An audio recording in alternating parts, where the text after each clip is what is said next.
فتح مکہ کے بعد ایک دن حضور صلی اللہ علیہ وآلہ وسلم مکہ معظمہ میں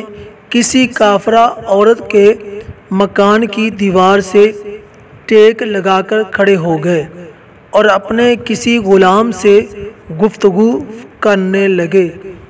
جب اس کافرہ کو پتہ چلا تو اس نے بغض و عداوت کی وجہ سے اپنے مکان کی سب کھڑکیاں بند کر لیں تاکہ حضور صلی اللہ علیہ وآلہ وسلم کی آواز نہ سن سکے۔ اسی وقت حضرت جبریل علیہ السلام حاضر ہوئے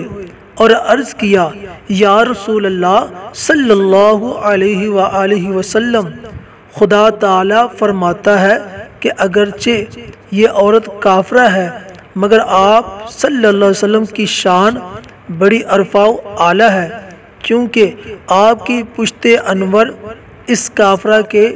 مکان سے لگ گئی ہے،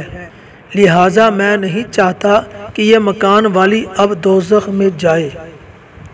اس عورت نے تو اپنے مکان کی کھڑکیوں کو بند کر دیا ہے مگر میں نے اس کے دل کی کھڑکی کھول دی ہے۔ اتنے میں وہ عورت گھر سے نکلی اور حضور صلی اللہ علیہ وسلم کے قدموں پر گری اور سچے دل سے کلمہ پڑھ لیا۔